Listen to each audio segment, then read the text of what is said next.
A subject that I find absolutely fascinating, and I hope that you do too, is the theory of Planet X, Nibiru, and wormwood. Now, as you know, in the Bible, wormwood is it's mentioned in the book of Revelations, actually.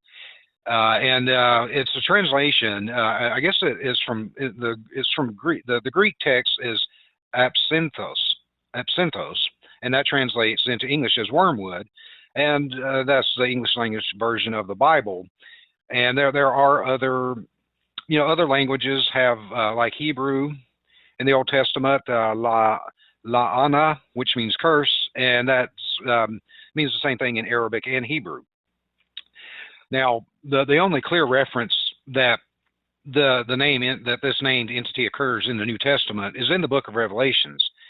And the quote is, "The third angel sounded his trumpet, and a great star, blazing like a torch, fell from the sky on a third of the rivers and on the springs of water. The name of the star is Wormwood. A third of the waters turned bitter, and many people died from the waters that had become bitter."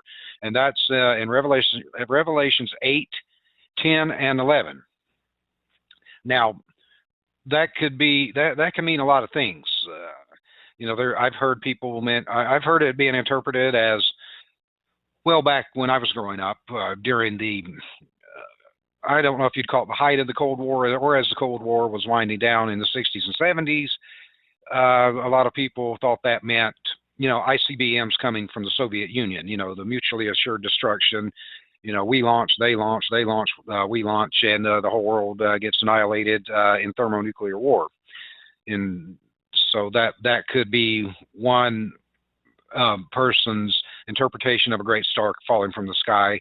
Others could be a meteorite, a comet, an asteroid.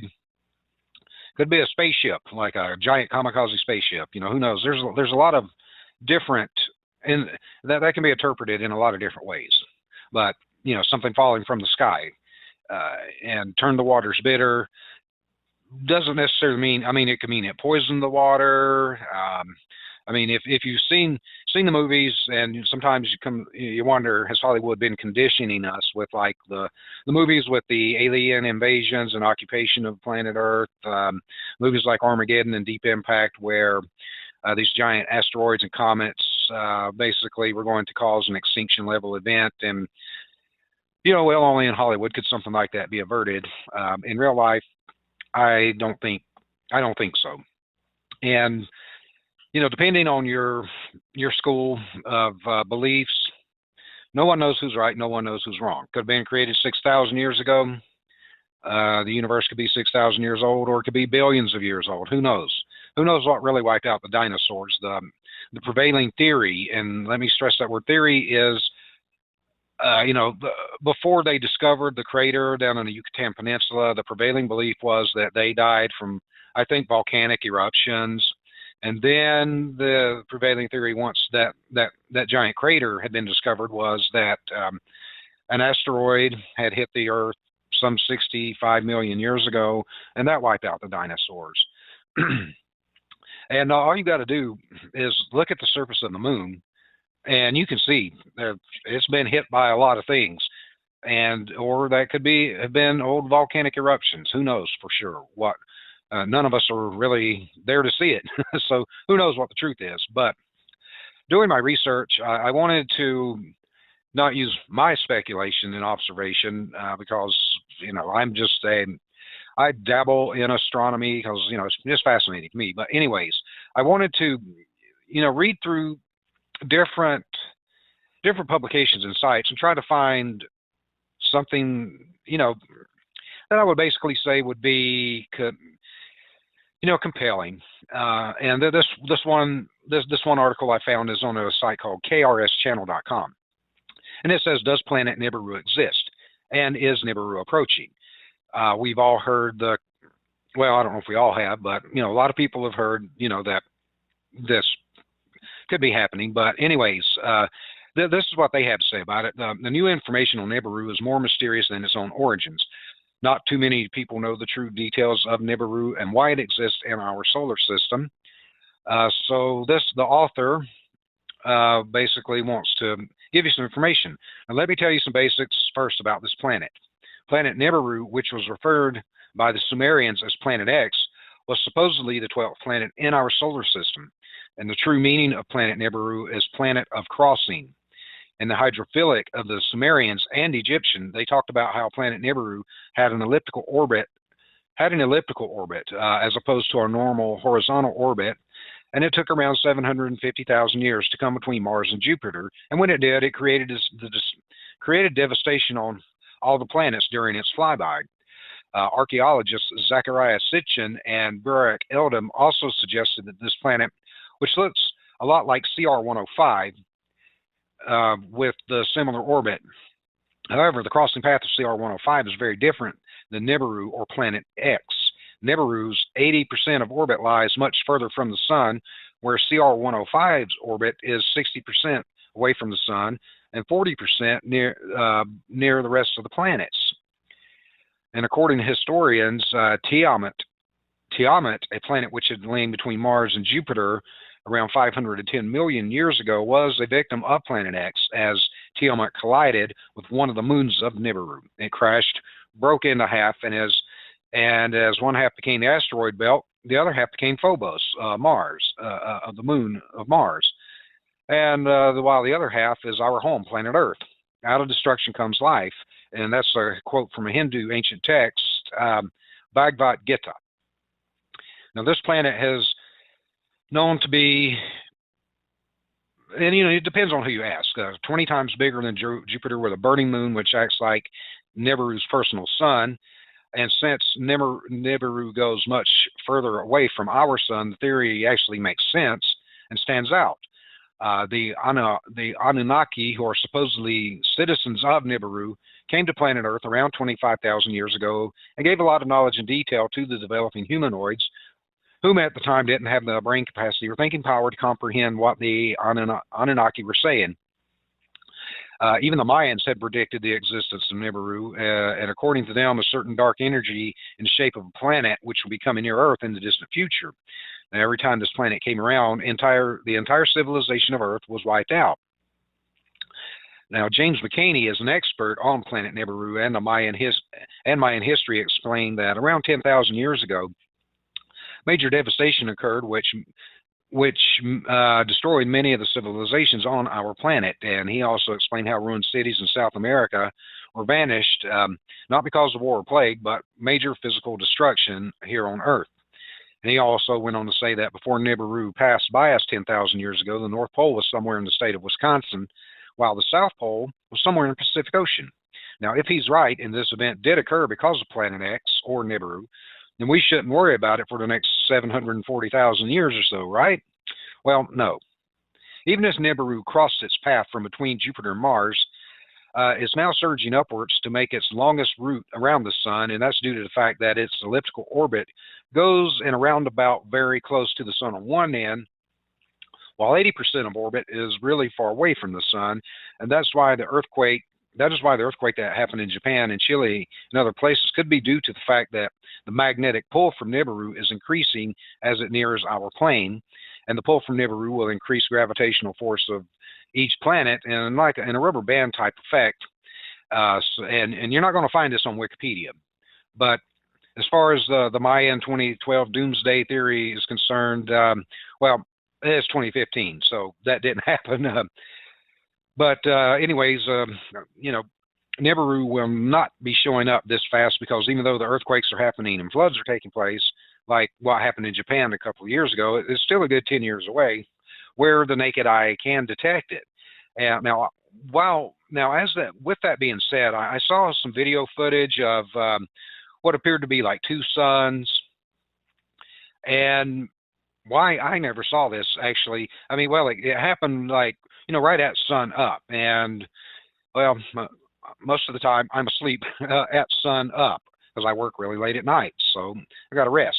But, that's one theory of that.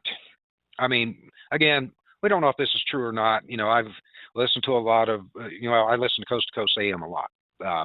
Back in the 90s and early 2000s, when I was doing a lot of a lot of shows, and I would be getting back from shows really late at night, the studio really late at night, or rehearsals really late at night, and I'd listen to Coast AM, and it was fascinating, and I became a fan of the show, and I still am.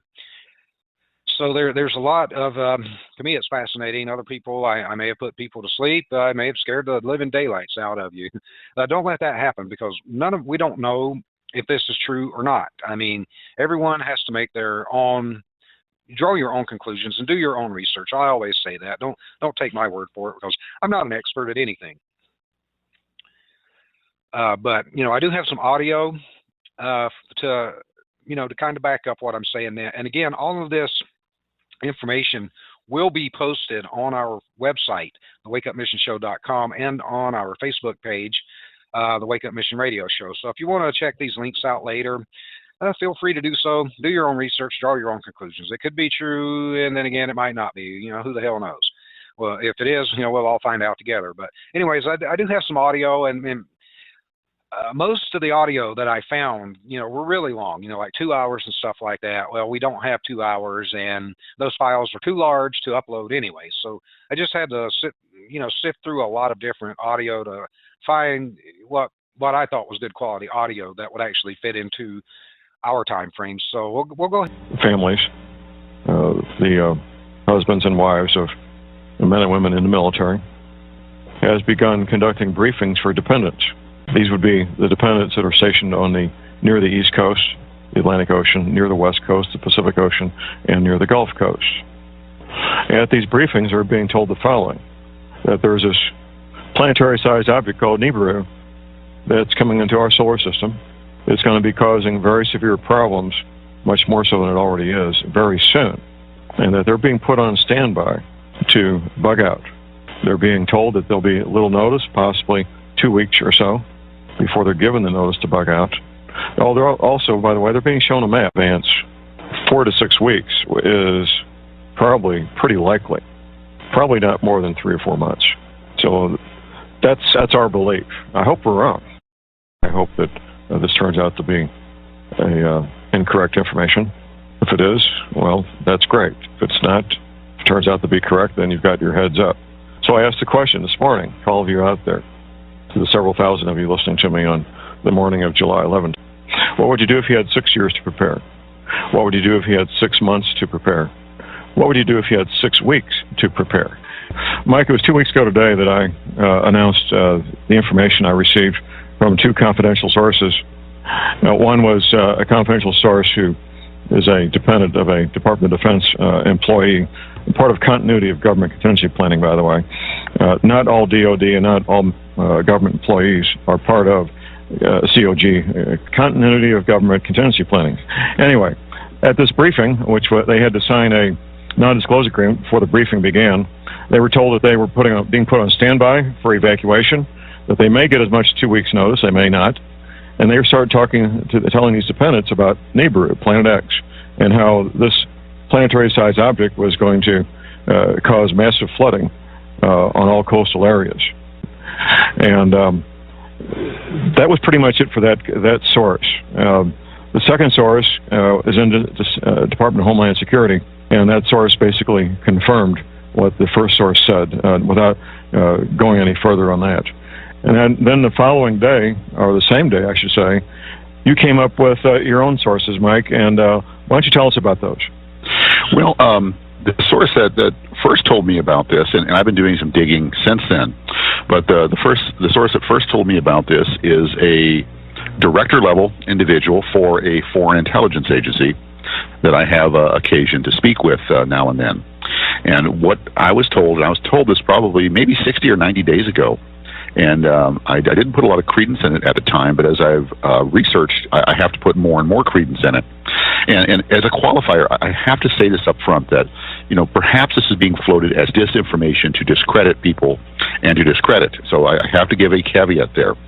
I don't think it is, but it could be just that type of effort.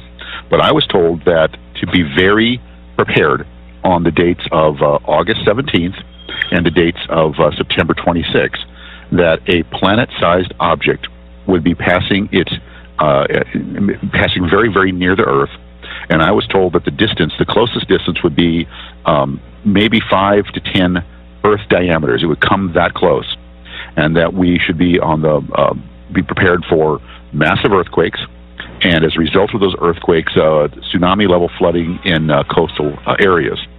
Now, since that time, I've done some more digging, and I spoke with intelligence sources within the U.S. who not only confirmed. Now, I want to stop the audio to just clarify these dates. They didn't specify the year, and if it was this year or last year, well, it didn't happen, and this is all just speculation, but I did want to, I had put that in my notes also to make sure I clarified that. So we'll go ahead and let this continue. Well, it's not. Well, ain't that a pain? Well, it won't let me advance the recording. I guess it doesn't have a pause. It's just stop, and then it resets. Well, anyways, during my research on this, I found this fascinating interview with this guy. He lived in Puerto Rico, and he claimed to have been abducted by aliens, and they had given him a pretty dire warning, and I thought this was really fascinating. So let's go ahead and get to this one. Now this one, it's a little longer, and I'm going to go ahead and let this play. I'm not going to stop it because, well, we just saw what happened. Once it stops, it stops. It doesn't pause.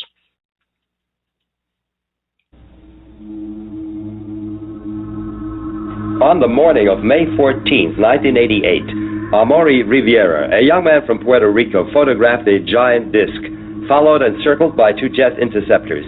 What makes the sensational pictures even more interesting is Riviera's claim that he had contact with the occupants of this UFO. Hello, my name is Amaury Rivera.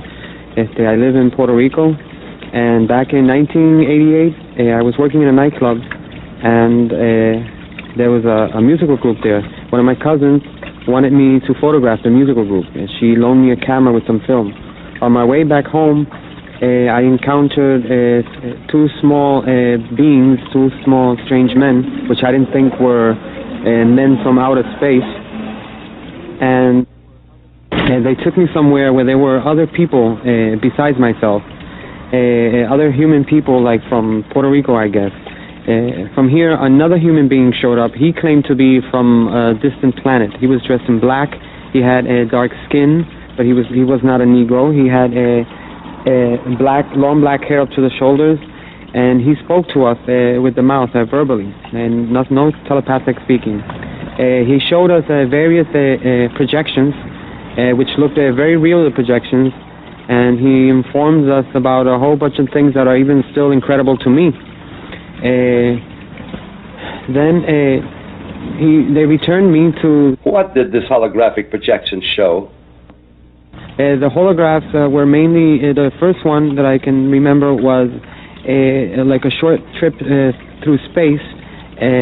We saw where he came from, where he said to be from. We saw his people, we saw the houses that they used. And the second one was about a meteor or a rock falling to Earth in the near future, which is going to cause a lot of havoc in the world. This would fall, it's going to fall in very near the Caribbean, Puerto Rico, and those other small islands, but it's going to affect the whole world, not just Puerto Rico. The last one is that they projected was showing us how there was only going to be one government on the planet Earth. They'll be living on some sort of artificial island that's going to be floating in the middle of a dark, black, dirty sea.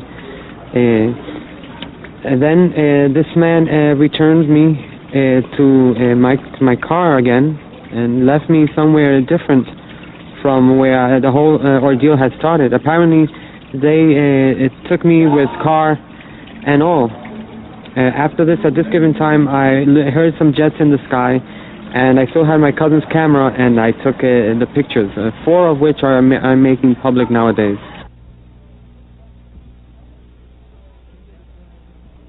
So the jets followed the UFO? Yes, it was. They seemed to be surveilling it. I only got to capture just one of the jets in the photograph, but there were 3 of them. Or maybe I got in one of the photos one, and in the second or third I got one of the other ones, because they would go around it very far away, and while this one was closer, and turn, very far, very far. And by the time this one was coming back, another one was turning over there. There was always one or the other close to the object, to the UFO. Jürgen Martin has carefully investigated this case. Rivera's case to me, it's a very special one and a very important one, because in Amori's case, he was abducted and he was taken away by aliens. One of them was human-like, and two small creatures that they explained to him were some type of genetical or biological organic android that they made to do some chores outside so they don't have to risk themselves in our environment. That's what they explained to him, the so-called human alien that he saw in the craft. And it's important also because of the evidences that he has on the case, because when he was released, he had a camera with him, and he was able to take pictures of the object that apparently had abducted him, the craft, flying saucer type, and also some jet fighters from the United States, excuse me, F-14 again. In most of these cases in the island, F-14s are involved with these situations of chasing and harassment and checking on these objects when they are seen in the different areas of the island. And he was able to get them in those pictures together. So this clearly, when you see those photographs, it's obvious that the government has been lying for many years, because there's the UFO there, and there's also the jet fighters dealing with the situation, which they denied for more than 4 years. It's there. Were you able to locate any other witnesses? That's what I was going to explain at this moment, Michael.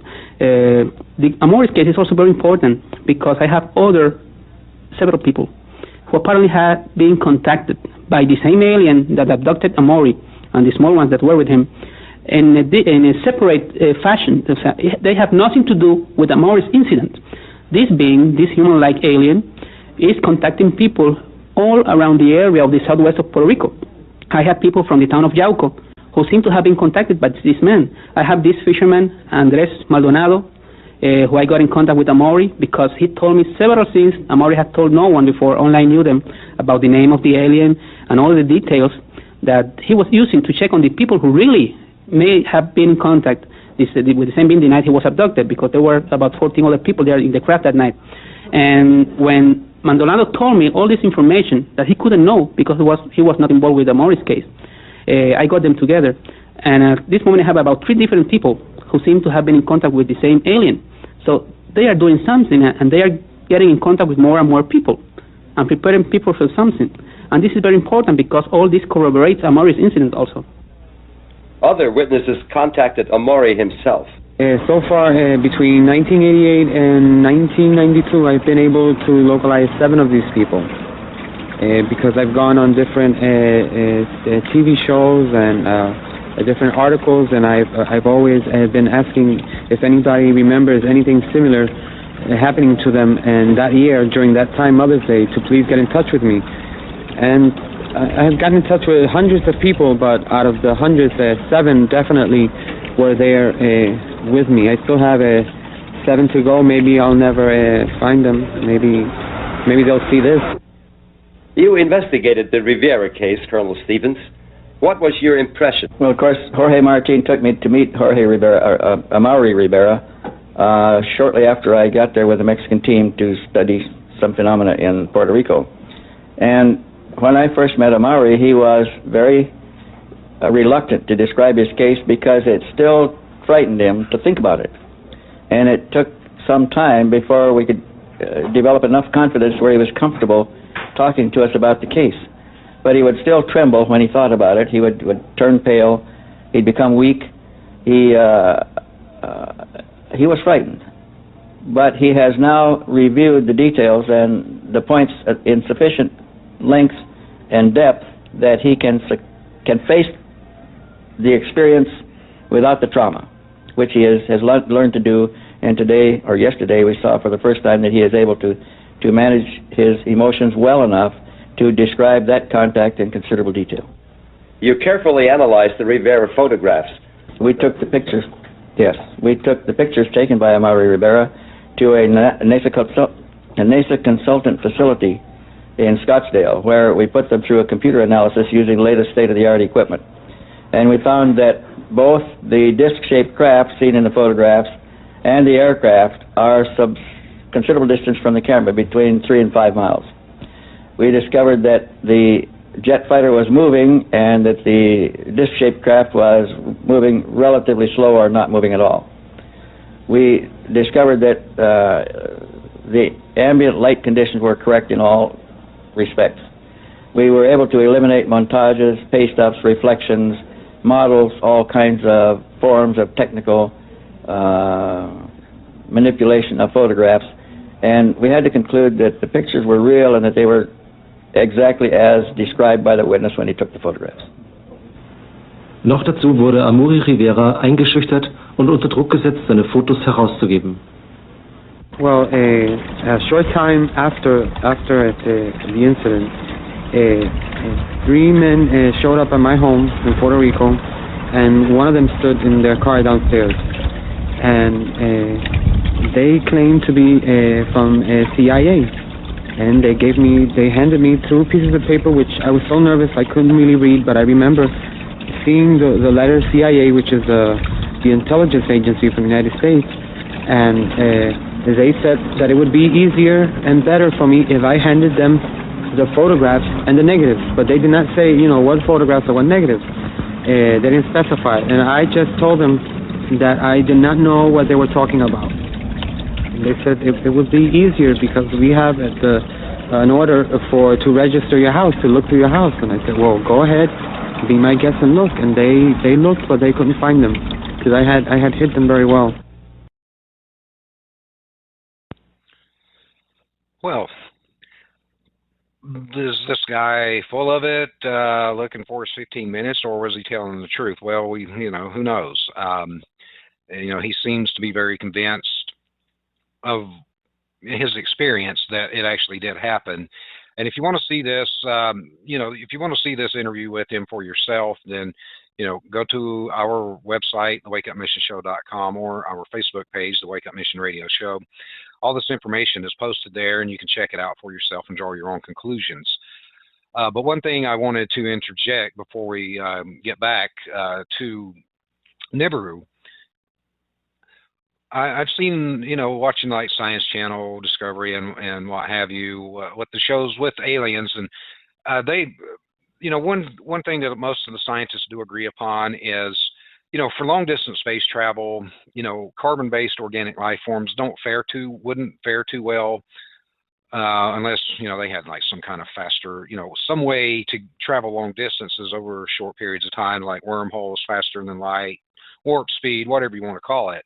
And that, artificial, if you want to call them robots, androids, or what have you, well, they had theorized that, when people talk about their experiences with abductions with the Greys, that the Greys aren't actually, they may be sentient life forms, but the Greys are actually these, like what this guy was explaining, the Greys are actually, like an artificial biomechanical life. So that I thought that was interesting when he mentioned that, when they said, they do like, menial tasks and chores that wouldn't be safe for a carbon-based organic life form. So, I just thought, oh, okay, that kind of connects those dots, and that's what we try to do here. And again, this is all just theory. Could be true, could not be. We don't know. None of us were there. But it's a fascinating subject. Well, for me anyway.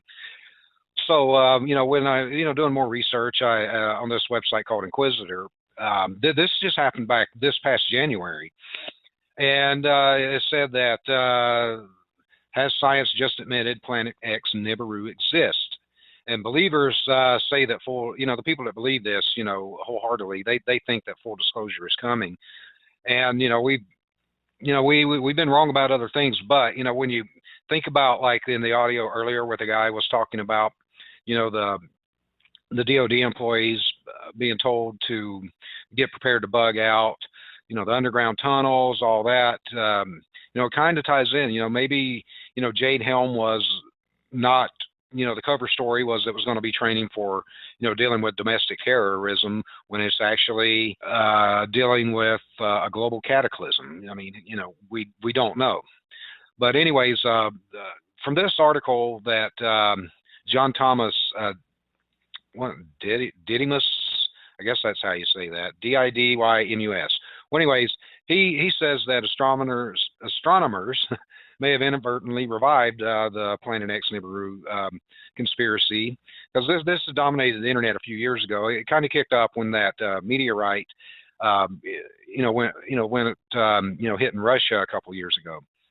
Well, anyways, following a lot of the announcements by scientists of evidence that there are at least 2 planets larger than Earth in our solar system beyond Pluto, they say that the believers of this system, the Planet X Nibiru cataclysm believers, have been saying that the governments are preparing to disclose the truth to the masses. And scientists had announced in a new study published in the journal Monthly Notices of the Royal Astronomical Society letters that there's at least 2 planets likely bigger than Earth that are undetected in the outer fringes of the solar system, and they are thought to exist beyond the orbits of Neptune and Pluto. Now, according to Professor Carlos de la Fuente Marcos from the Complutense University of Madrid, who led the study, the evidence supporting the conclusion comes from observations of a belt of space rocks known as the extreme trans-Neptunian objects, or ETNOs, orbiting the sun beyond Neptune. And these rocks were found to show an unexpected orbital characteristics that can be explained only by assuming that their expected paths are being distorted by some massive but unseen astronomical body nearby.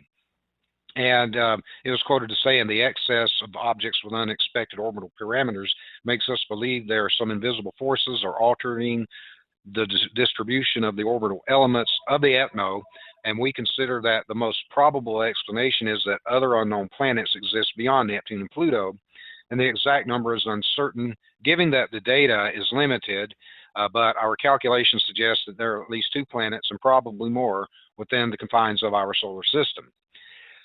Now, the term Planet X, it has its origin among astronomers in the period after the discovery of Neptune in 1846. After Neptune was discovered, several astronomers speculated that there might still be another planet beyond Neptune, and Percival Lowell proposed the Planet X hypothesis to explain observed irregularities in the orbits of Uranus and Neptune. Now, at first, the astronomers thought they had found Planet X when Pluto was discovered in 1930 by Clyde Tombaugh, but they soon realized that Pluto was too small to explain the observed effects on Uranus and Neptune, because these 2 planets are gas giants. They're not as large as Jupiter or Saturn, but they're a lot bigger than Earth. They're huge planets. Well, anyways, this realization sparked a renewed search for Planet X, and it was abandoned in the 90s after analysis of measurements of Neptune obtained from the Voyager 2 suggested that the inaccuracies in the estimation of the mass of Neptune could explain the observed inconsistencies in the Uranus orbit, and that they kind of just abandoned the hypothesis. But the discovery of hundreds of so-called trans-Neptunian objects, or TNOs, and most of which were identified as part of the Kuiper belt, consisting mainly of icy bodies with orbits similar to Pluto's, and it led Pluto to being demoted from the status of a planet to a dwarf planet and a member of the Kuiper belt. Well, I've actually heard this lady on Coast to Coast AM, Nancy Leader, and she's a fascinating interview. Well, back in the 90s when they were giving up on this, Nancy Leader founded a website called Zeta Talk and claimed she was in contact with extraterrestrials from the Zeta Reticuli star system, and she proclaims that she's been instructed to warn mankind that a large planetary body she called Planet X would pass into the inner solar system and cause our planet to undergo a pole shift that will destroy civilization. And she also claims that Planet X, it's about 4 times the size of Earth, would arrive in May of 2003 with catastrophic consequences. Well, here we are 12 years later, that didn't happen. And others who had adopted her idea associated it with the December 21, 2012 Mayan apocalypse. Well, that didn't happen.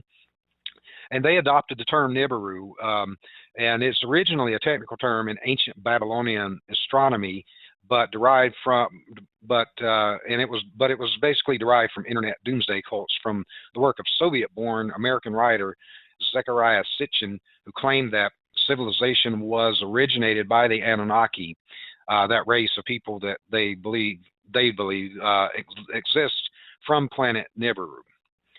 Well, the identification of leaders Planet X seemed natural due to Sitchin's theory in his book, The 12th Planet, that ancient Babylonian lore indicates there is an undiscovered planet called Nibiru beyond Neptune, and the Anunnaki live there. And, well, after the efforts to debunk the theory by emphasizing that science itself has abandoned its earlier quest for Planet X, the revival of the scientific Planet X will inevitably help to re-energize the Doomsday Movement. So here we are again. So that, you know, there's a lot of talk. You know, it's been met with ridicule, and even by those that spent, you know, hours studying in an attempt to debunk it, only to find that they are now believers, and there are evident stirrings of feelings of vindication among these cataclysm believers who have long insisted that the government had been covering up the truth about the existence of this planet. So I guess we'll all find out together. You know, again, you know, there's nothing set in stone, and this is all fascinating stuff. But I wanted to run some audio because if this really isn't happening, why are they talking about it? And it's not necessarily this subject, but I don't know when this occurred, but they were talking about, you know, this particular type of event in Congress. So take a listen. Thanks for watching YouTube. So this was some good work here. Thank you, Marcy. Great catch. Appreciate you passing this on. This is from Third Rock from the Sun TV show back in, I think this is 1996. This is the first season. I used to like this show, actually. Not too bad. Anyway, take a listen. And yet everyone on the planet gets all worked up about these pointless little behaviors, blissfully unaware of the great vaporizing meteor due in 2015. Which obviously doesn't exist because I'm kidding! You detected even a small one, like the one that detonated in Russia, headed for New York City in 3 weeks. What would we do?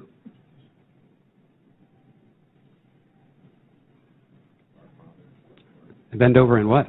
No, Congressman, that is, I don't, again, I have to go back to what I said before. These are very rare events.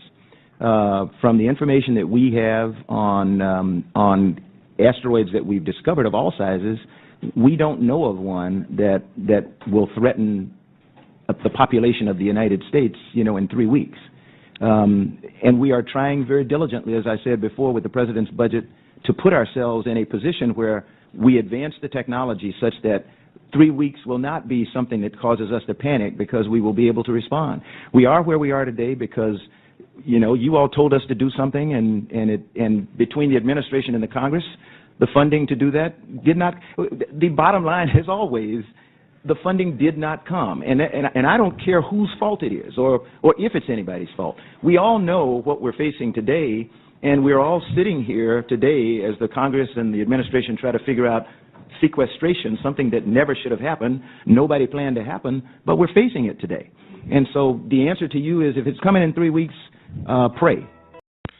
And I second that motion from this gentleman. Be prepared, because, you know, there's really no way to prove or disprove any of this. And it's a fascinating subject. There are thousands of, well, I don't know, but thousands may be a stretch, but there's a lot of hours of audio of this on YouTube. Now, I've got one other clip. I'm not going to play the whole thing. And it was said that it was from a NASA whistleblower, and a lot of it was more visual than audio, because they were showing like some underground tunnels and structures that had been built. But he does have some fairly legitimate information. So we'll play a few minutes of this.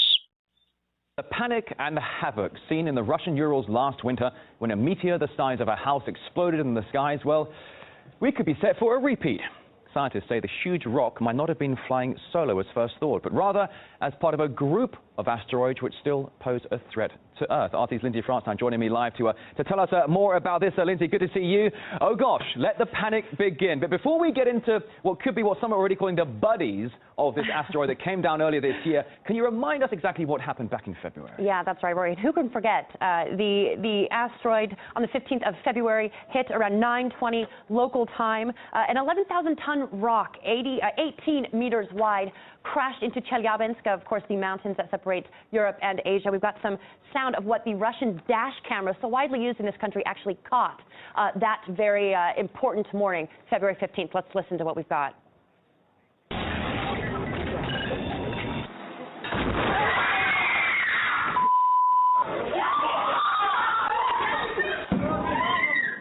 Very dramatic video there, and when that story came out, people were very, very shocked because we all wanted to know why it wasn't detected, and it scared, obviously, a lot of people. No one was killed in this. More than 1,000 were injured, but no one lost their lives, and that was what was such a shock to so many in this situation, and that is the fear. This went undetected, so that's why scientists are trying to figure out if there are more, possibly, on their way. I mean, certainly, Lindsay, it was an early morning commute when this was going on. You were at work, I was here at work as well. Bloggers were going ballistic over this. And when you were just showing the footage there of windows exploding from buildings there, I suppose the sonic boom or whatever it is, I mean, this was a monster. It was huge. And it caused massive chaos and a fair amount of panic as well. The dash cam videos are just absolutely startling. But the news today, Lindsay, is apparently that monster rock may not have been alone. Exactly. Now, it is what scientists are calling sibling asteroids. And here's how it works. So, as I mentioned, the asteroid went undetected, obviously frightening everyone. And so what scientists did is they ran billions of simulations to find sibling asteroids that may have been on a similar orbital path to the one that hit in Chelyabinsk. Look at that. It's just astonishing. And what they found is nearly 20 different asteroids that are on this similar path. They span between 5 and 200 meters across, and they could one day follow their sibling to Earth if scientists, if they are actually following this asteroid on its similar path. Now, scientists do think it broke up. The large asteroid itself broke up about 40,000 years ago, creating all of these other rocks that are floating through space. But don't panic just yet, because scientists do also say that they haven't gotten a good 2-year chunk of time to monitor these asteroids. They've only gotten a very and they just keep going on about that. Now, the research that I did about Nibiru and wormwood were, these could, one thing that one of the main consensuses that I found was that it has a lot of, Nibiru or wormwood has a lot of junk floating around with it. It's not coming by itself if it is. And, these asteroid events that periodically occur. I mean, if you think back, the Tunguska event, I mean, that was almost, that was around 100 years ago. And that was pretty gnarly and massive. It hit out in Siberia. Well, 100 years in geologic and space-time, that's like a blink of an eye. But anyways, one of the theories of wormwood is there is an entire solar system, which some people who believe in Nibiru has its own sun and other planets and moons coming with it. And that's going to pass through our solar system. And there could be a lot of disruption if this actually did happen. It could, well, change the face of the solar system and could wipe out planet Earth. I mean, look at the asteroid belt and the Kuiper belt. Could that be evidence from earlier collisions with the wormwood event or the Nibiru event? Was the asteroid belt actually a planet at one time? Was the Kuiper belt a full planet at one time? You have to think about all these things. And, like we were all up in arms about Jade Helm 15, that could have just been an exercise, like I'd mentioned earlier, in a cover story. Like Mars, there's theories that Mars has already been colonized. Could at one time Mars have had, civilization? I mean, just a few weeks ago they, kind of came out and said that, well, we found water on Mars. Well, at one time, was Mars like Earth? Did civilization exist there?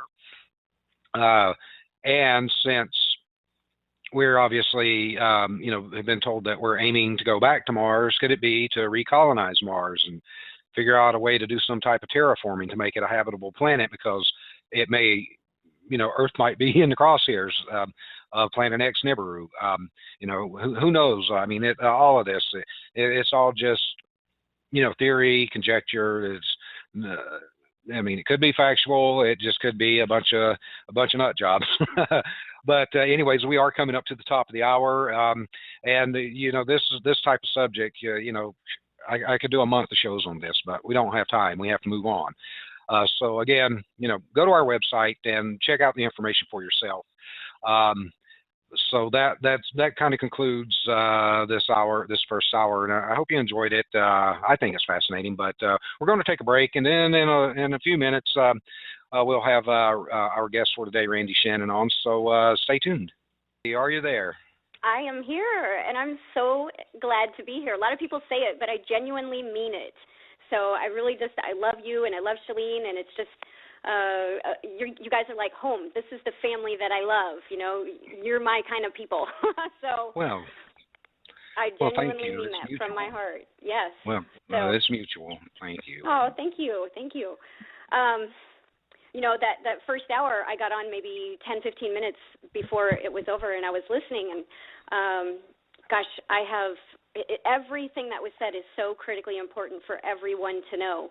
But, you know, there is another side, because we are still here, and we still got to make the best of what we got while we're in it. And, right. Yes, and so I found myself, you know, I've really been in this walk for quite a long time, and my grandfather, he's probably 98 years or something. He's right around there right now. And so when I tell you from the time I was a small child, I remember his prayer, and I remember him telling me about the different things that would be coming. And, you know, you guys had talked about Nibiru, et cetera. And, you know, he told me these things when I was a small child. I'm 47 years old now. And, you know, so when I talk to him today, he's still around. And, you know, that's cool.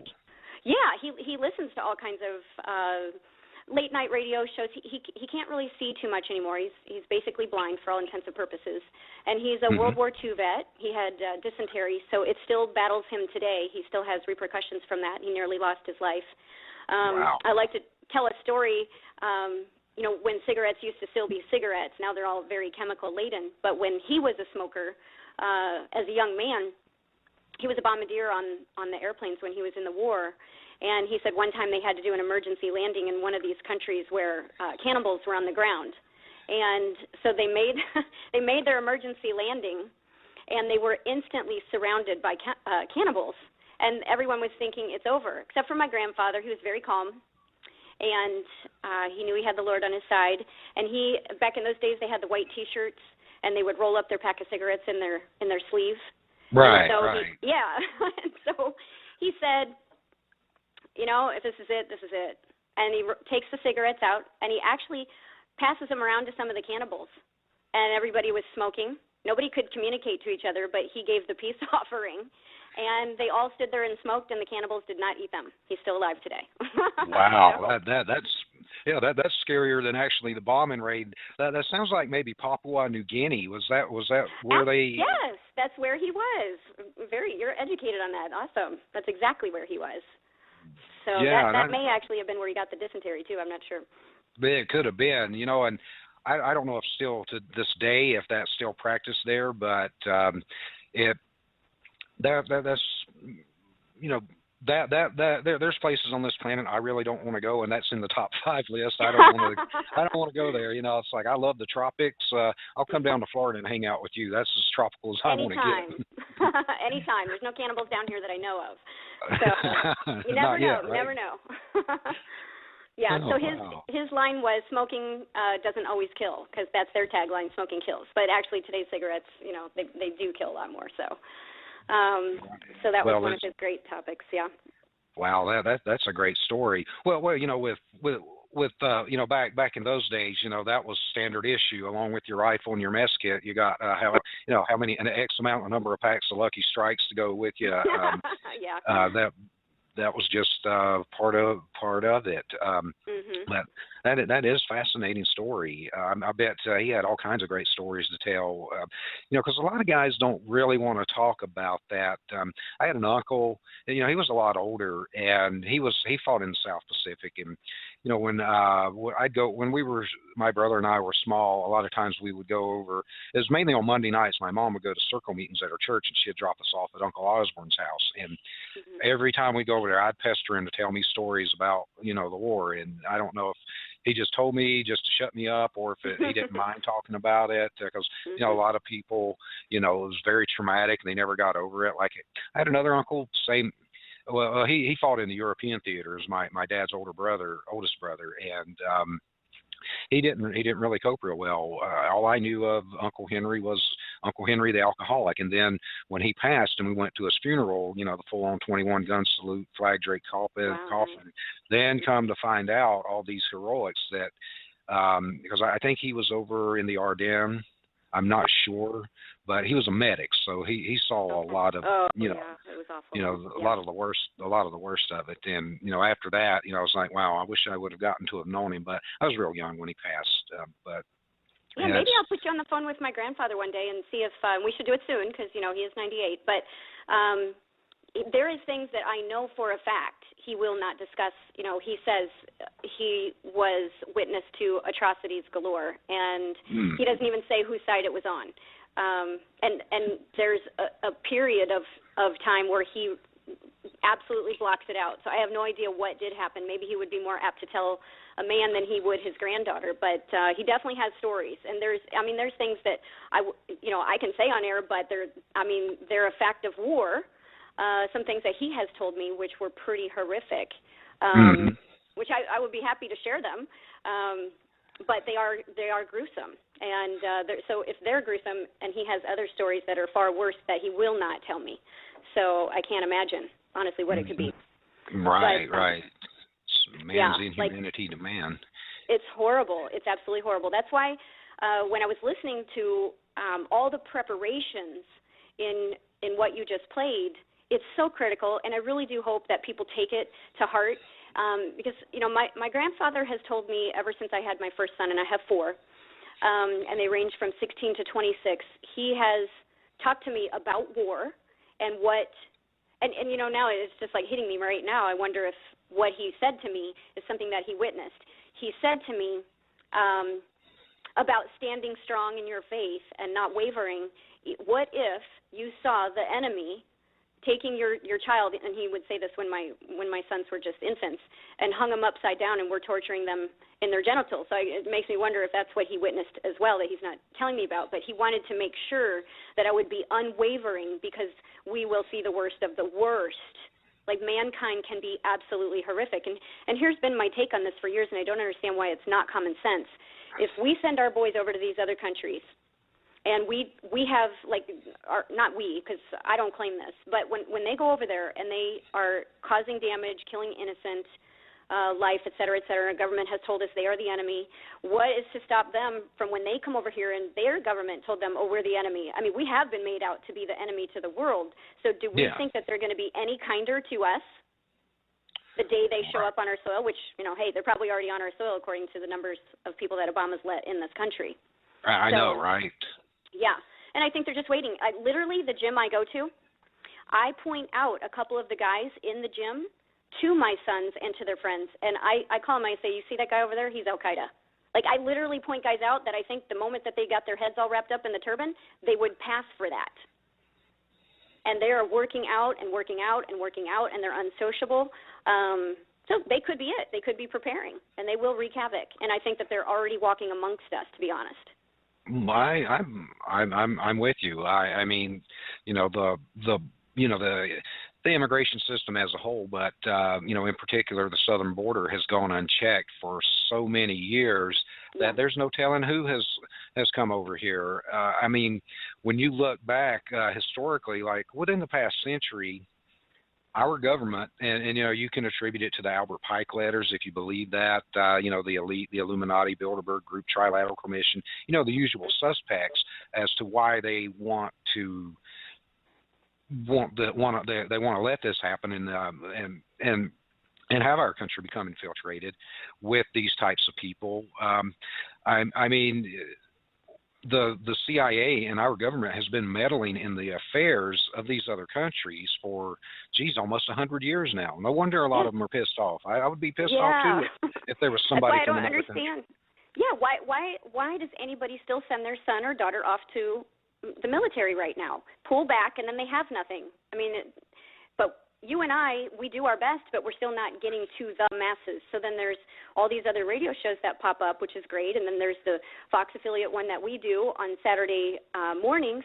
You know, so we do talk about it, but honestly, two people on that show have already been visited by the feds. So, like, we have to be. It's not that we don't believe everything that like you and I can say on this program that we can't say on the other one because they get visited by the feds. So they do have their squashers of the truth. They're out there. I can attest to this. No, trust me, I know. It's like, freedom of speech, that's an illusion. I mean, I know. It is an illusion. Yeah. I spent 6 months in the L.A. County gulag system for freedom, for First and Second Amendment issues. So trust me, hon, I lived it. I know. Yeah. And I didn't even do anything, in this day and age, especially with the passage of the Patriot Act, you don't have to do or say anything. All it takes is for somebody to accuse you of doing something. And, what we were taught in school, that whole innocent until proven guilty, that's a total crock. The onus is on you to prove your innocence. You're guilty until proven innocent. And that's just the fact of life. I mean, we've got the largest prison population on the planet. And, yeah, there's a lot of, scumbags that deserve to be in prison, but I firmly believe there are a lot of innocent people that are in prison. Oh, I do too. For bogus reasons or complete fabrications and lies, and you can tie it into the prison for profit industry too. But there's a political aspect outside of the money aspect of it as well. And it's like your granddad says, you can't waver from your faith, because whether you believe we're in the end zone of the end times or not, I mean, just look around with, and when you think about the Bible, a book that was written, how long ago, and everything that was written in that book, you see it playing out in real life when you walk out your front door. Mm-hmm. Exactly. And especially, with the persecution of Christians in this country nowadays. I mean, I ain't no saint, and, I'm honest, I don't go to church a lot, but with what's happening to these people, you can flip through the Bible and you can find something that, predicted, well, this is going to happen during this particular moment in history, or however you want to put it. And, you're exactly right. These people, they're here, they're training. I mean, like, no matter what you believe as far as like what happened on September the 11th, those guys were here for a long time and didn't raise any red flags when, their visas expired. No red flags were raised that, they went to flight school. Well, I don't want to learn how to land a plane. I just want to learn how to fly a plane. That would send off some pretty serious alarm bells in my head if somebody told me that. I would be like, hey, wait, why does he don't want to learn how to land? That's the most important aspect of flying and driving, is the ability to stop. Exactly. Oh man, you're absolutely right on. Okay. Sorry, somebody walked in right as we were talking. Yeah, I don't know where it's all going to play out. If you do go according to the word, then I mean we already know just how soon is that going to flood in. So that's why I guess when I heard the first part of your show, I decided and I saw what the topic was going to be. I thought, what, people need to have a positive side too. It's not all bad, and we do need to, because it may not be tomorrow, so it may not be a year from now. So we got to make the most of it while we can. Right. And when I listen to that too much, then, and not listen, but when I start talking about it and I like kind of crumple up and don't live life near as much, it just kind of reminds me of like when I was married. Oh, yeah, I know. I've been there. That's an example, right? Right. I've lived it. I know. Yeah, it's like, leave me alone. Okay. I don't want to go home. So when you got out of a bad marriage, then things kind of lightened up. And, that's why I kind of wanted to give people some hope and give them some things to reach for. And right. you did an awesome job laying that all out. And yeah, I did an awesome job of bringing everybody down, so now it's your job to bring everybody back up. Bring everybody positivity. Okay. Well, every single move that we make, it counts in one way or another. And think about it. You are only as strong as your commitments. Think about the relationships, your business relationships, churches, whatever it is. So for starters, let's just use the Bible as an example. So in John, and I never really talk Bible, but there's a couple things. I heard this message, and I wanted to kind of relay it. In John 6:50, it says, "This is the bread which cometh down from heaven, that a man may eat thereof and not die." So there's commitment. That's what he's basically saying. Do this, not going to die. there's commitment. All things pertaining to life and godliness for sinners of every nation. I don't really like to say sinners because, it says that he doesn't interact with the dark. So who repent and believe in him will not die, period. So there's the commitment. The church is only as strong as the commitment. The stronger you are, the more committed you are. If you go to the church and you don't commit, you have no right to expect anything. Maybe. It's kind of like a bank account, and you can't withdraw out of the bank account if you don't deposit, right? So if we don't commit, then you can't receive. So your commitment will set free the blessings that you are having on hold right now. And that can be, I'm relating it to the church right now, but I'm going to relate it to everything else here in a minute. So in John, now this is what struck me. I'd never seen this before. John 6:66. Interesting, right? 6 right there. Okay. So you go to that verse in Scripture, and many of his disciples went back and walked no more with him. That's what it says. So in 6:50, he talked about commitment. Do this, and we're committed. But in 6:66, a bunch of them left, and they had no more commitment. And so he lost those. Those were the quitters, the non-committers, etc. So then in John 6:67, he says to the last 12, will ye also go away? In other words, he's not changing his ways. It's his way or the highway. It's going to be done right even if he's the last man standing. So he's saying, hey, you going to go too? If so, that's fine. Go, because I'm not going to change. He's not going to change his standards, and we can't change our standards either. So you're either with it or get off the train.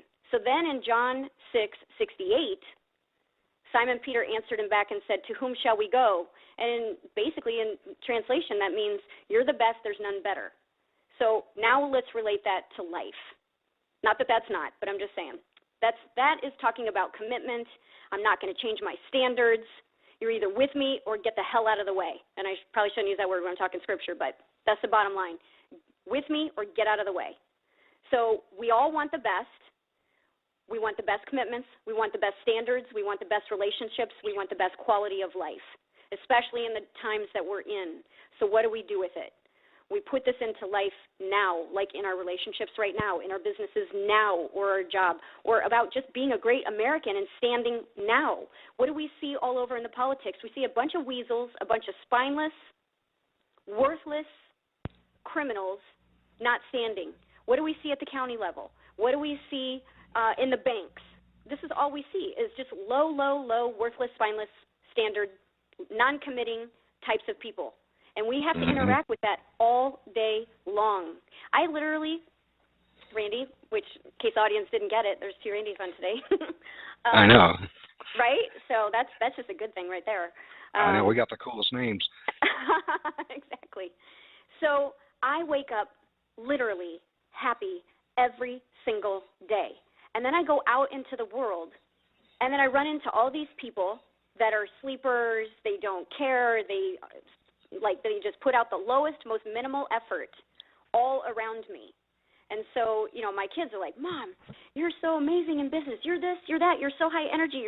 My kids think that it's so great because they now are going out into the world and they're experiencing this lack all around them.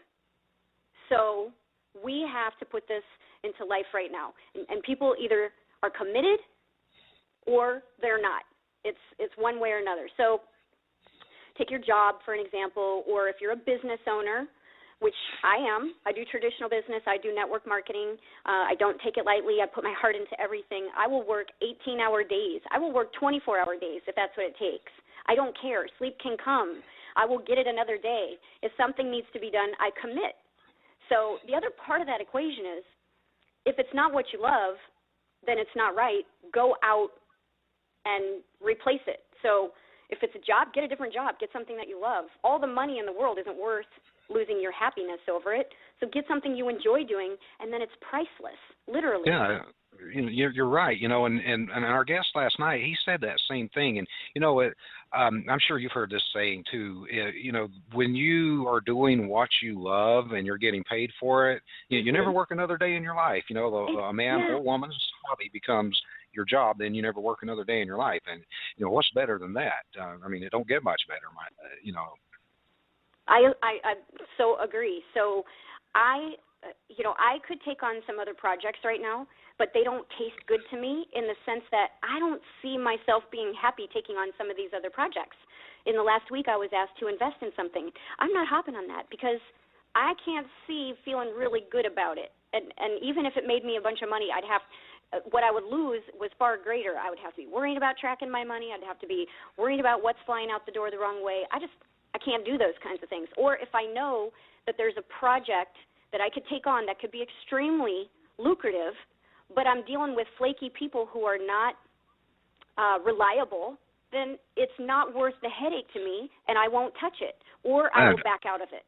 I don't blame you, and you know, and this is something that has been drummed into my head and yours too. I'm sure when we first got involved in this type of work that we do, because we don't do just a radio show here. We've got a business.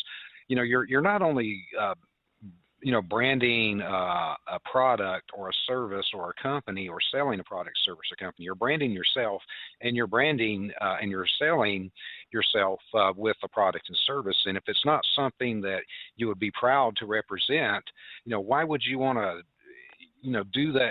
Why would you want to recruit, like, say, a friend into that if it's not something you're committed to or you believe in or you see the value in? Why would you do that? Exactly. So, if you're not in a job that you don't love, or you're not a business owner of something that you love, get rid of that and you will relieve all that stress that you're dealing with right now. Start something of your own. You guys are involved in stuff, I'm involved in stuff, and it's fulfilling and it's happy. It's not that there isn't days that don't have stress, but okay, so now let's move into the other, which we kind of touched on, relationships. Is it all it can be? Are you giving it your all? If not, start right now. You liked that person at one time, so if it's if it's repairable, repair it. At least give it that 1,000% effort and do it for a few months. And if it doesn't work, then why are you staying in that misery? Get out of it. But honestly, genuinely be able to say, yes, I did it all. And, some people will differ with me on that. That's okay. They're going to bring up the Bible. They're going to bring up the Word and say, well, I got to stay in it as long as there's not been adultery. Well, I don't know. I said to somebody tonight that's a friend that is up and down in their marriage, and I said, let's say they're 40 years old and they only get to live to be 60. They got 20 years left. How do you want to live those years? I don't know. I can't prove it because there's just not enough in the Bible to warrant it, I guess. But if I'm absolutely miserable and I gave it my absolute all and I've been abandoned in that marriage, I'm out. Why do you want to give the one and only life you have? So, people can do what they want. What's your thoughts on that, Randy? Well, I agree. And, I'm no Bible scholar. I know there's, those who say that, divorce is highly frowned upon. So I don't know if that's exactly what it says in the Bible or that's someone's interpretation that they're preaching that it says. But, the way I view a relationship and a commitment to that is, I see people say, yeah, it takes work. And I'm like, yeah, it does take work. But, there comes a point to where if both sides aren't bringing an equal amount of love and value and commitment and, all the, putting their all into it. I mean, what's the point? And if we, because tomorrow's not guaranteed. You said, like, if someone's 40 and they knew they were going to live to 60, why would they spend that last 20 years? I mean, it's like, go out and rob a bank and go spend that last 20 years in prison. It's going to be the same thing, only you don't have any bills to pay, right? But I guess in my own failings, I'd always look for, perfection, and believe me, I'm far from perfect, but not perfection in a physical way, but just where a relationship was just something easy to do. And that could be, I could be way off base, where it's like, why do I have to work at being with this person when we should just, our souls, bodies, minds, everything just join as one, and we go skipping along our merry way for the next till death do us part things. So I don't know. I'm a complete failure at relationships. So I don't have anything good to add, to that, unfortunately. Well, let me throw one other thing in on the relationship part, because we have a lot of listeners, and, you know, this gets posted out, you know, your show and stuff gets posted out on social media. I posted it out on different things like Google Plus and Facebook and Twitter. You know, I see porn pictures. Now, I'm a woman, okay, so I look for what the males that are in my friends list do. I go look at them, and then I go look to see what their likes are. And if I see them at any way, shape, or form liking porn or pornographic type pictures, I block them completely, because even that I don't want in my life. And so I look at those guys and liking those pictures left, right, and center. I say, why are you doing it? Don't you want the real woman sitting right next to you? And do you really think that the porn girl is going to give you the time of day? Okay, and so why waste 1 second of your life on that trash? You can't touch it. You can't feel it. All you can do is look at it. Go lay your wife down and go look at her. You know, way more fulfilling. Go do that, and then your life will get better. So, and then there's people, you know, like me who just block them completely. I don't like it. I've blocked tons and tons of friends. It was part of the downfall of my marriage, and so I want nothing to do with it, or a guy who wants anything to do with it. So they literally get blocked. So if men, and I can only speak for men because I'm a woman, if men want a good woman, get rid of and not just porn, but just all the junk stuff out of your life, and give all your attention to that relationship, back to commitment, back to high standards, back to wanting the most for you. So what people got to remember is it doesn't matter what they're going through. They need to make no excuses. They need to commit more, serve more, change more, give more, do more, expect more, learn more, all of the above. And if they need to change their career, they need to do it, and do it right now. What are you waiting for? Life, the clock is ticking. And if you love what you do, stick with it. Just give it more. If you're already at that point where you're at that plateau where you're super happy and you don't need to change anything, that's great. But we still have a country falling apart, and they need to just continue to stand and be a better American, and be a better American through social media, through conversations, through going to groups and having conversations and actually trying to make change. So, and then they need to, you know, not question their commitments just because they don't see instant results. Like, look, a lot of people are standing right now in this country, and we're not seeing a ton of great results, but we just have to recommit to this every single day, to what we have, whether it's the relationship, it's the career, it's our country falling apart in shambles. We have to just wake up and commit to this every single day, and you know, we gotta get to the goals in life. Quit fooling ourselves without having these commitments, because commitment is absolutely required. This is where we're gonna grow. So, you know, Jim Rohn, I gave a speech one time. I basically copied his speech for a Toastmasters class, because I didn't have the ability to get up in front of a room and speak. I didn't have the ability to get on a radio show and speak. I was very nervous. I was very timid. And I listened to one of his speeches one time, and so I used it for my first speech in the Toastmasters group. And one of the lines that was in it, he said, "Bangladesh is hard, America is easy."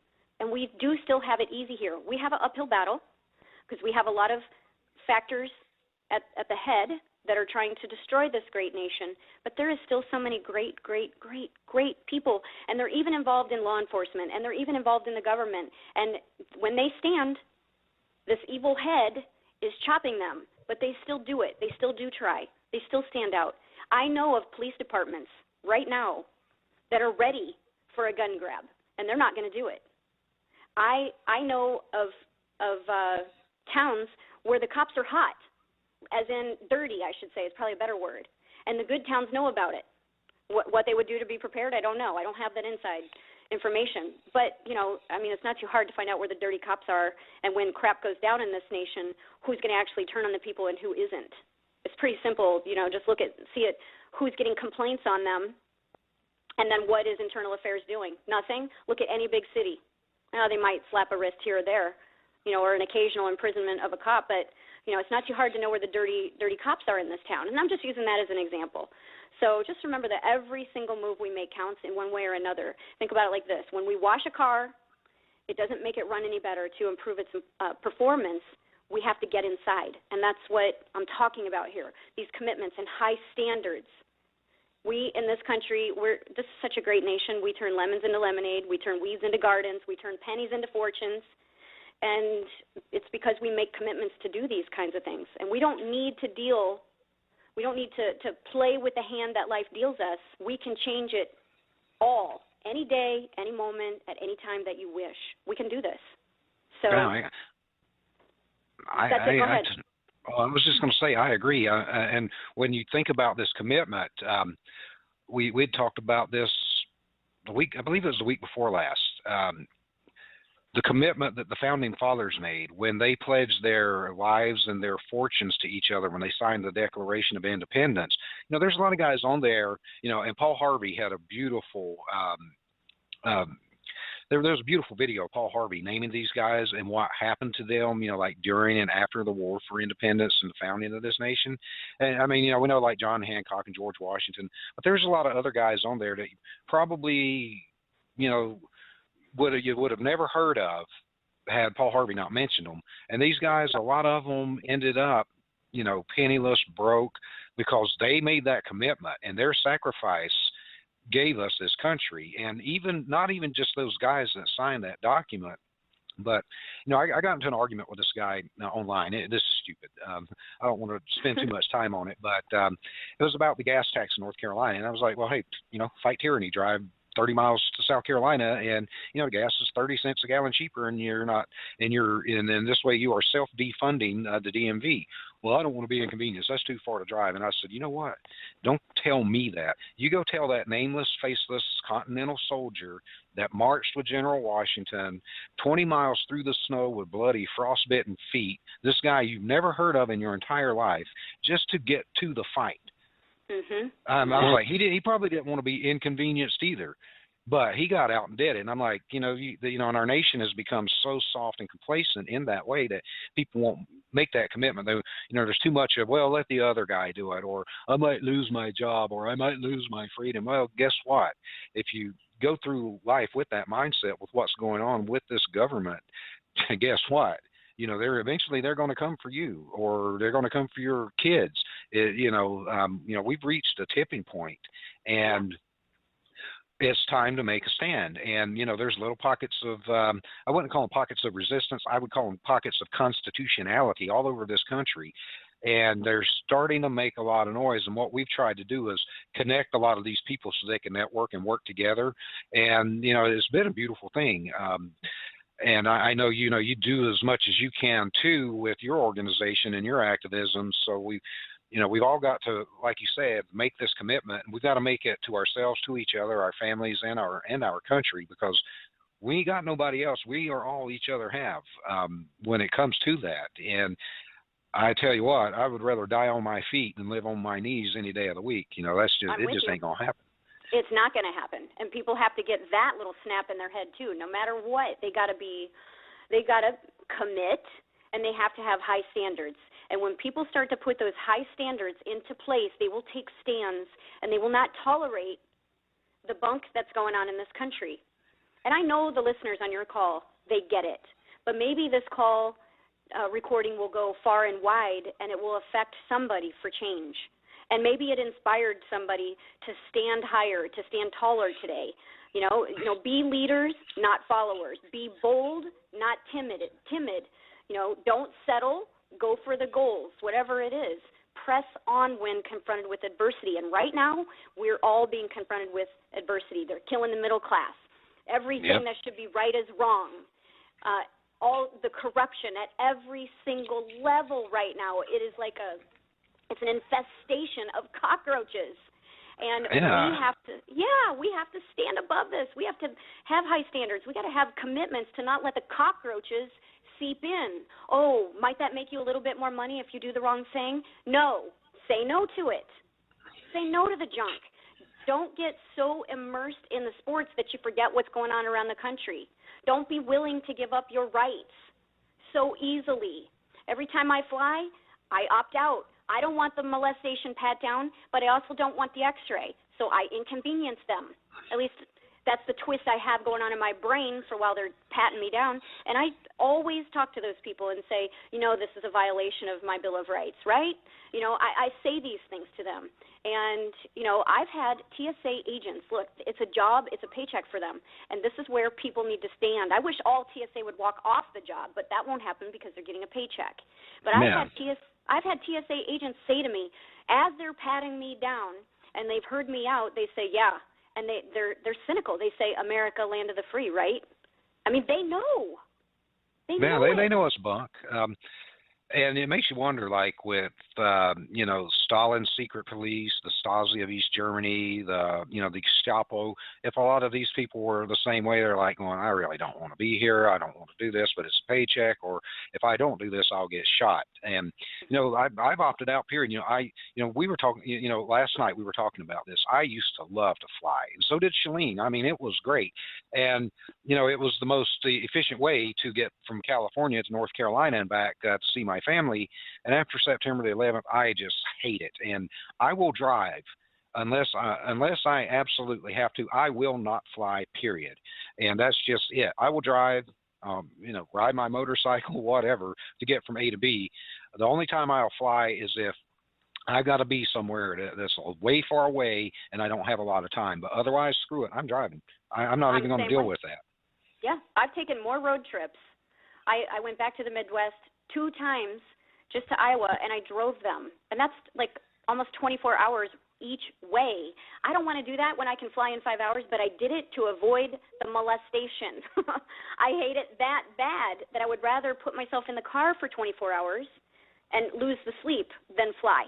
So I'm like you. Prior to, actually probably the last year that I flew a lot was right around 2008 and 9. And I flew a lot. I mean, every month I was on at least 1 or 2 flights for business. And I just completely cut it off in 2010. And it's like what you said. It's a rare, rare, rare moment if I fly. Cannot stand it. Because I don't want to go through it. A lot of these people are so rude. They treat you like you're absolute trash. And an opt-out is like a nightmare. They take your stuff away from you when rule number 1 is you're not to be separated from your stuff. So I argue with them all the time on that. And, they look at me like, oh, and I've had an agent, a TSA agent, say that. Oh, we got a troublemaker over here. I'm like, no, I'm not a troublemaker. You're separating me from my stuff. Don't you hear it on the speaker? Never be separated from your stuff.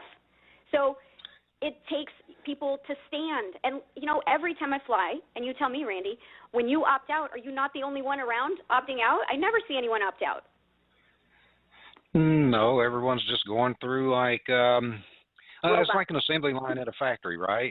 Yeah. And and it's kind of like it was some credit card commercial that used to come on a couple of years ago. Everybody, and they're playing that. There's some factory music that used to be played in a cartoon.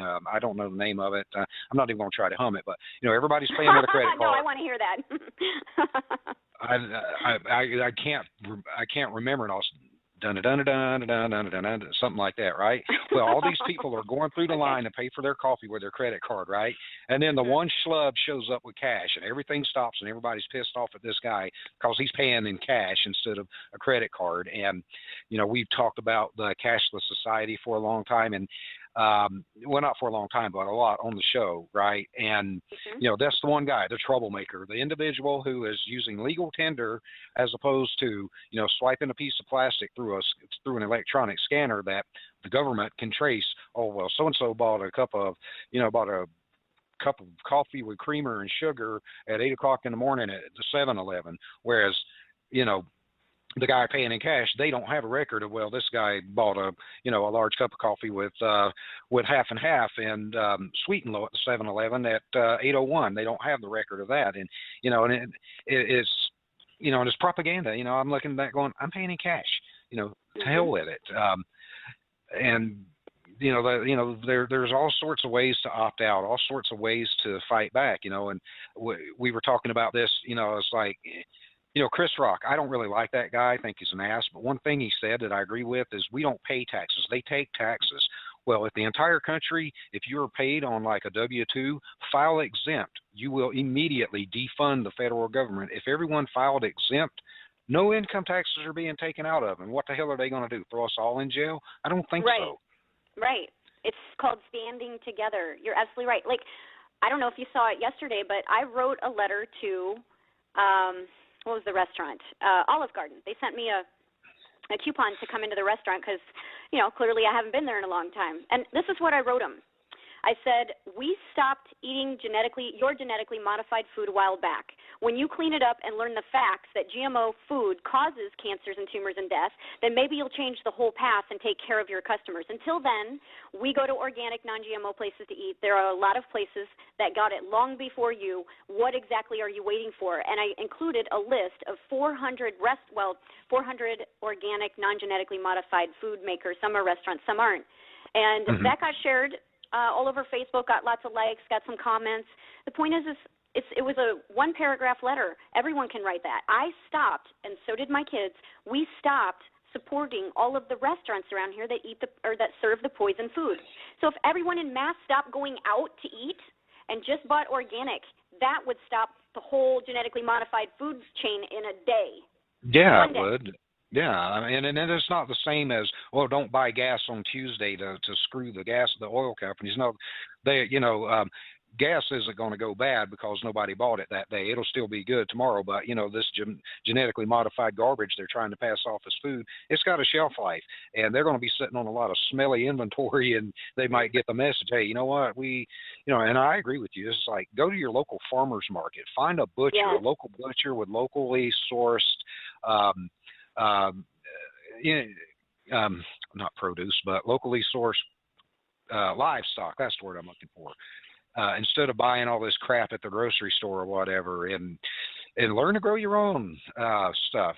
And whether your stupid city says you can or not, grow your own vegetables. What are they going to do? If the whole city grows vegetables, well, this piece of paper says you're not supposed to grow vegetables, and we're going to send the police to your house. Well, if everybody in the city's doing it, then what is the police going to spend all those resources going to everybody's house trying to arrest them? I mean, you're going to end up with a revolution on your hands. And the same thing with like collecting your own rainwater and stuff.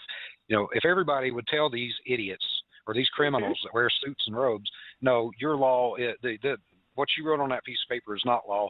We will not comply. That's kind of like my motto. I will not conform. I will not comply.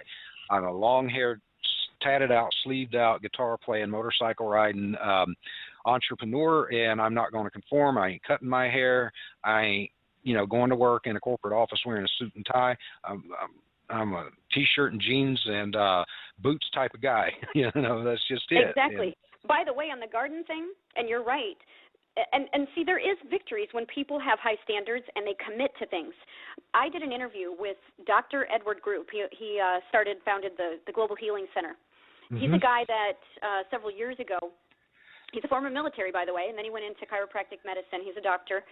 The feds went in because he was curing people of cancer. So the feds went in and raided him, took all of his patients' folders, and they told him to his face that they burned them. So he was never getting his patients' folders back. And they also told him directly to his face that there will never be a cure allowed for cancer. Yeah, it's big business. Why? I mean, they'd go out of business. And, we were talking, and that's like the little Amish girl, their family fled overseas. She's cured because they didn't want to take chemotherapy. And now the girl's, she's fine. And now they're trying to figure out how to get back in the country. And I was like, sneak up through Mexico or go on a birthday. Well, they'll roll out the red carpet for you and just make your way back to Amish country. You're cured now. What are you going to do? Have to take the chemo now? I hope not. What they wanted to do was make her take preventative chemo. It's like, we couldn't get the poison in you this way. Well, we're going to try to get it into you that way. And I'm like, you know what? The people that told them that, they need to be strung up. Straight up. Gallows roll for those people. Well, I can tell you, according to Dr. Edward Group, he said, so this is a testimony to the people standing. Thank God people are standing and making commitments to stand. He said in the last year, over 800,000 new organic gardens went in.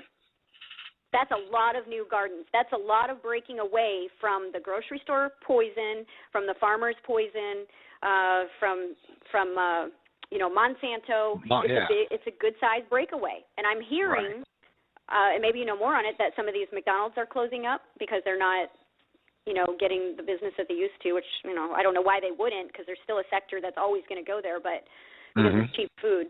But, all people have to do is look at the studies. Monsanto only did a 3-month study on the corn, but a Sweden university took it 4 months and beyond, and 100% of the rats died of cancers. Well, 85% died of cancers, tumors, cysts. Monsanto tried to debunk it, but this university used Monsanto's corn. And I don't know if I said this when I was on your program before, but when I was in the Midwest, this is a factual story, I witnessed it with my own eyes. I had free-range chickens that me and the kids raised from just, they were 3 days old. And they were free-range. So, you know, while they were just tiny, we grain-fed them. But as soon as they could be eating the bugs and the grass, we just let them go.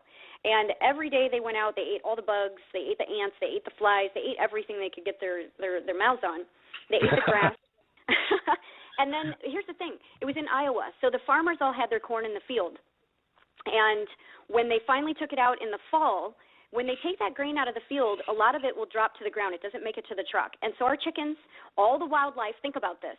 The deer, the birds, everything go out there. The raccoons, the possums, all went out there and ate that grain on the ground. Well, when my chickens laid eggs after that, the eggs had no hard outer shell.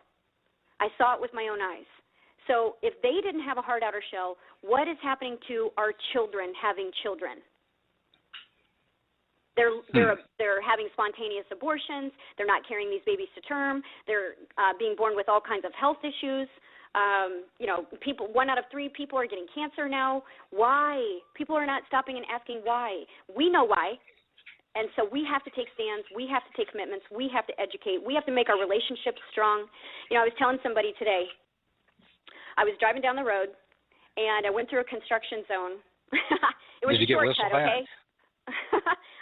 No, I had the windows up, so I don't know. But it was a shortcut, so I thought, okay, great, I'm going to avoid all this traffic. So I go through that, and what did I do? I ran over a bolt. The bolt went into my tire, and these are very, you know, it's a 2014 Jeep. It's a nice truck, nice tires, everything is beautiful. And all of a sudden, this alarm goes off on the inside of the car, and the front tire is at a 40 PSI, and the back tire is at a 29. And then before, I barely made it to the driveway, and it's at a 26. And I can hear the air just flowing out, and I can see the bolt. I still was happy, Randy. I don't care. I'm not going to let any of that stuff get to me because my commitment is to being happy, and even when junk gets thrown at me, I'm still going to be happy, whatever. Right. Tire. Yeah, you just throw a patch on, you know, pull the bolt out and throw a patch on it and fill it back up, and you're done. Well, we've only got a minute left. How can people get in touch with you for business, commitment, you know, whatever you want to plug? What do you want to plug in the last minute so people will know how to get a hold of you? Well, the easiest one is probably my email, randyshannon@gmail. Randy spelled R-A-N-D-I. Shannon is S-H-A-N-N-O-N @gmail.com. I have femalenetworkers.com. I have 42action.org, 42action.org. That's the law and the debt side. Help a lot of people in that. So I would say the easiest is that. And I'll throw out a phone number, too. It's a Google Voice number because my cell phone is always full, 319-804-9163. 319-804-9163. All right. Well, cool. Well, I really, really appreciate you coming on, and been inspiring. I feel better than I did an hour ago, and I hope the listeners did too. And, you know, the door is always open. Anytime you want to come back and see us, we'd love to have you on. You're a delight and a joy to hang out with. And I agree with you. Everybody commit and just do it. Like she says, just get out and do it and commit yourselves. And everybody tune in tomorrow.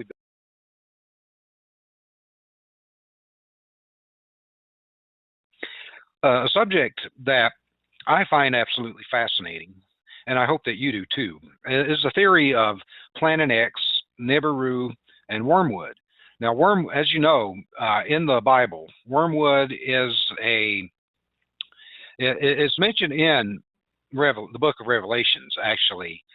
And it's a translation. I guess it is it's from Greek. The Greek text is absinthos, and that translates into English as wormwood, and that's the English language version of the Bible. And there are other languages have like Hebrew in the Old Testament, la'ana, which means curse, and that means the same thing in Arabic and Hebrew.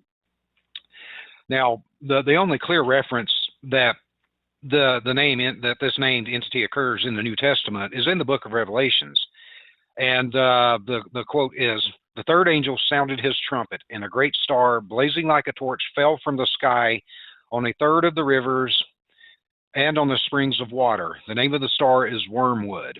A third of the waters turned bitter, and many people died from the waters that had become bitter. And that's in Revelations 8, 10, and 11. Now, that could be that can mean a lot of things.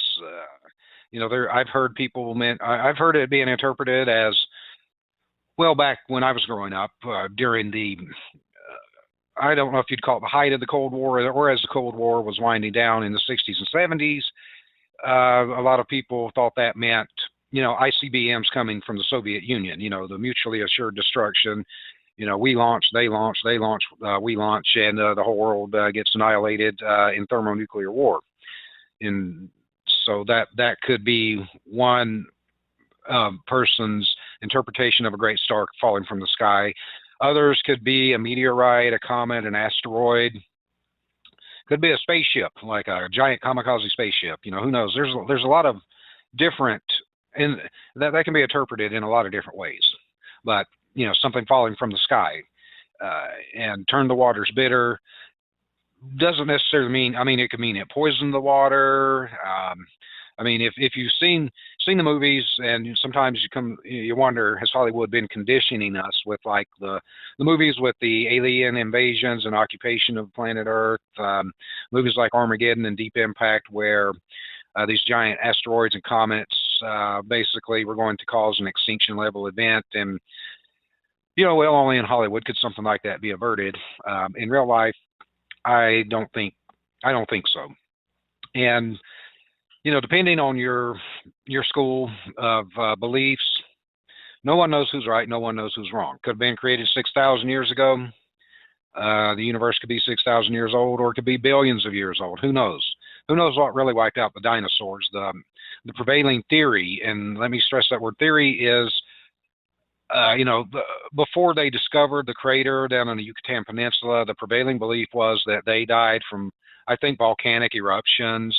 And then the prevailing theory, once that giant crater had been discovered, was that an asteroid had hit the Earth some 65 million years ago, and that wiped out the dinosaurs. And all you got to do is look at the surface of the moon, and you can see it's been hit by a lot of things, or that could have been old volcanic eruptions. Who knows for sure what? None of us are really there to see it, so who knows what the truth is. But doing my research, I wanted to not use my speculation and observation because I dabble in astronomy because it's just fascinating to me. But anyways, I wanted to read through different publications and sites and try to find something that I would basically say would be compelling.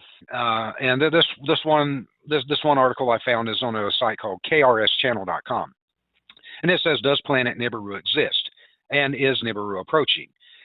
We've all heard I don't know if we all have, but a lot of people have heard that this could be happening. But anyways, this is what they have to say about it. The new information on Nibiru is more mysterious than its own origins. Not too many people know the true details of Nibiru and why it exists in our solar system.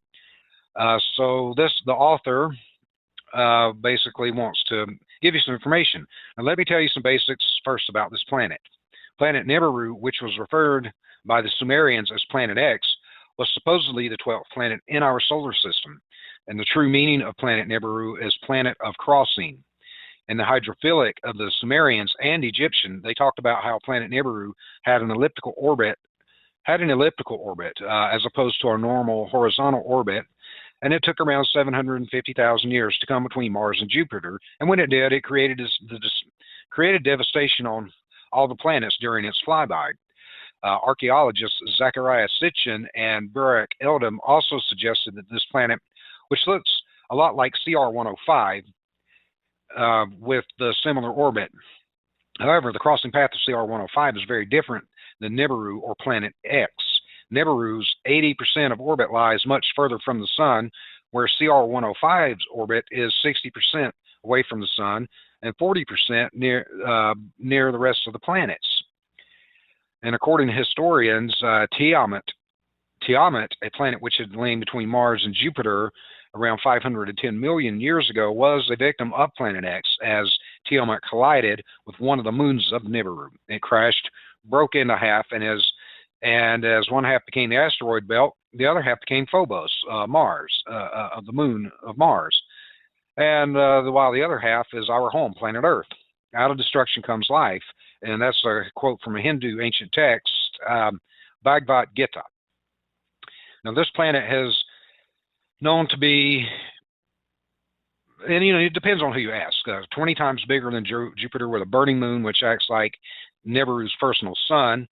And since Nibiru goes much further away from our sun, the theory actually makes sense and stands out. The Anunnaki, who are supposedly citizens of Nibiru, came to planet Earth around 25,000 years ago and gave a lot of knowledge and detail to the developing humanoids, whom at the time didn't have the brain capacity or thinking power to comprehend what the Anunnaki were saying. Even the Mayans had predicted the existence of Nibiru, and according to them, a certain dark energy in the shape of a planet which will be coming near Earth in the distant future. And every time this planet came around, the entire civilization of Earth was wiped out. Now, James McCaney is an expert on planet Nibiru and Mayan history, explained that around 10,000 years ago, major devastation occurred, which destroyed many of the civilizations on our planet. And he also explained how ruined cities in South America were vanished, not because of war or plague, but major physical destruction here on Earth. And he also went on to say that before Nibiru passed by us 10,000 years ago, the North Pole was somewhere in the state of Wisconsin, while the South Pole was somewhere in the Pacific Ocean. Now, if he's right, and this event did occur because of Planet X or Nibiru, then we shouldn't worry about it for the next 740,000 years or so, right? Well, no. Even as Nibiru crossed its path from between Jupiter and Mars, it's now surging upwards to make its longest route around the sun, and that's due to the fact that its elliptical orbit goes in a roundabout very close to the sun on one end, while 80% of orbit is really far away from the sun, and that is why the earthquake that happened in Japan and Chile and other places could be due to the fact that the magnetic pull from Nibiru is increasing as it nears our plane, and the pull from Nibiru will increase gravitational force of each planet in a rubber band type effect. And you're not going to find this on Wikipedia, but as far as the Mayan 2012 doomsday theory is concerned, well, it's 2015, so that didn't happen. Anyways, Nibiru will not be showing up this fast, because even though the earthquakes are happening and floods are taking place, like what happened in Japan a couple of years ago, it's still a good 10 years away, where the naked eye can detect it. And with that being said, I saw some video footage of what appeared to be like two suns, and why I never saw this actually. I mean, well, it happened right at sun up, and well, most of the time I'm asleep at sun up because I work really late at night, so I got to rest. But that's one theory of that. I mean, again, we don't know if this is true or not. I've listened to a lot of, I listened to Coast to Coast AM a lot back in the 90s and early 2000s when I was doing a lot of shows, and I would be getting back from shows really late at night, the studio really late at night, or rehearsals really late at night, and I listened to Coast AM, and it was fascinating, and I became a fan of the show, and I still am. So there's a lot of, to me, it's fascinating. Other people, I may have put people to sleep. I may have scared the living daylights out of you. Don't let that happen, because we don't know if this is true or not. I mean, everyone has to make their own, draw your own conclusions and do your own research. I always say that. Don't take my word for it, because I'm not an expert at anything. But I do have some audio to kind of back up what I'm saying. And again, all of this information will be posted on our website, thewakeupmissionshow.com, and on our Facebook page, the Wake Up Mission Radio Show. So if you want to check these links out later, feel free to do so. Do your own research, draw your own conclusions. It could be true, and then again, it might not be. Who the hell knows? Well, if it is, we'll all find out together. But anyways, I do have some audio, and most of the audio that I found, were really long, like 2 hours and stuff like that. Well, we don't have 2 hours, and those files are too large to upload anyway. So I just had to sift through a lot of different audio to find what I thought was good quality audio that would actually fit into our time frames. So we'll go ahead. Families, the husbands and wives of the men and women in the military, has begun conducting briefings for dependents. These would be the dependents that are stationed near the East Coast, the Atlantic Ocean, near the West Coast, the Pacific Ocean, and near the Gulf Coast. And at these briefings, they're being told the following: that there's this planetary-sized object called Nibiru that's coming into our solar system. It's going to be causing very severe problems, much more so than it already is, very soon, and that they're being put on standby to bug out. They're being told that there'll be little notice, possibly 2 weeks or so, before they're given the notice to bug out. They're also, by the way, they're being shown a map. Advance 4 to 6 weeks is probably pretty likely. Probably not more than 3 or 4 months. So that's our belief. I hope we're wrong. I hope that this turns out to be incorrect information. If it is, well, that's great. If it's not, if it turns out to be correct, then you've got your heads up. So I asked the question this morning to all of you out there, to the several thousand of you listening to me on the morning of July 11th. What would you do if you had 6 years to prepare? What would you do if you had 6 months to prepare? What would you do if you had 6 weeks to prepare? Mike, it was 2 weeks ago today that I announced the information I received from 2 confidential sources. One was a confidential source who is a dependent of a Department of Defense employee, part of continuity of government contingency planning, by the way. Not all DOD and not all government employees are part of COG, continuity of government contingency planning. Anyway, at this briefing, which they had to sign a non-disclosure agreement before the briefing began, they were told that they were being put on standby for evacuation, that they may get as much as 2 weeks' notice, they may not. And they started telling these dependents about Nibiru, Planet X, and how this planetary-sized object was going to cause massive flooding on all coastal areas. And that was pretty much it for that source. The second source is in the Department of Homeland Security, and that source basically confirmed what the first source said without going any further on that. And then the following day, or the same day, I should say,